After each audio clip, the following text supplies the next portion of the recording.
que significa que nem só de pão viverá o homem?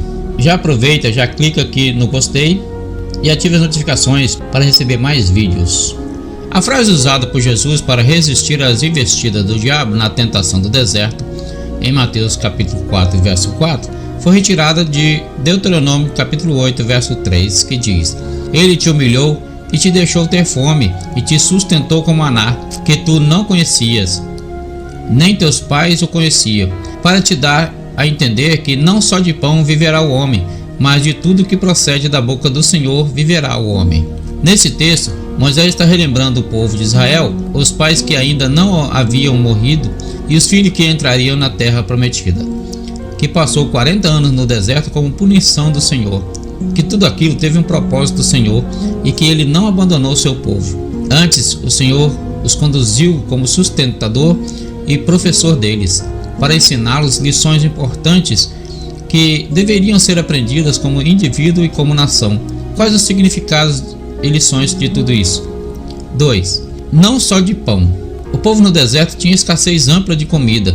Tudo era difícil ali, mas Deus sabia das necessidades e providenciou o pão do céu, o maná que todo dia de manhã aparecia e podia ser colhido para o sustento deles. Deus não estava aqui menosprezando as necessidades físicas de alimento, mas mostrando que Ele, o Senhor, cuidava das necessidades deles.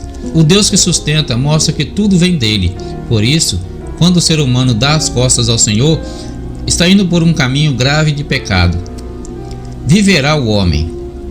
Deus criou a biologia humana. Ele sabia da necessidade de alimento para a sobrevivência. Mas a vida do homem não é só alimento, coisas materiais. A vida do homem tem algo mais, tem outras esferas, tem outros aspectos que devem ser observados com carinho.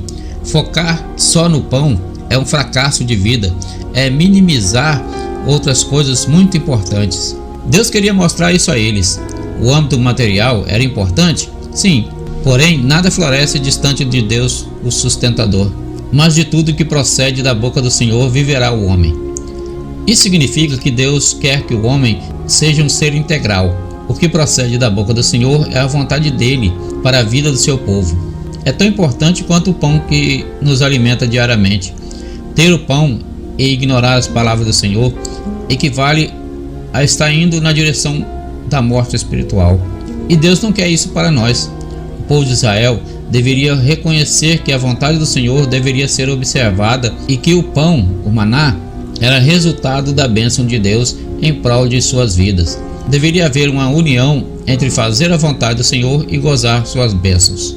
Quando Jesus usou essa frase que analisamos, foi esta a tentação que ele recebeu do diabo. Então o tentador, aproximando-se, lhe disse: Se és filho de Deus, manda que essas pedras se transformem em pães. Mateus capítulo 4, verso 3. O diabo, dando orientações para que Jesus quebrasse seu jejum, não representava a vontade de Deus. O diabo nunca tem sugestões que nos levam para perto de Deus, e claro, Jesus sabia disso. Mas o diabo sabia que Jesus estava com muita fome. Por que não o tentar com o pão? Jesus, porém, sabia que o pão viria mais tarde das mãos do próprio Deus, e que fazer a vontade do Senhor era a maior necessidade de sua vida. Assim, ele venceu as tentações do inimigo.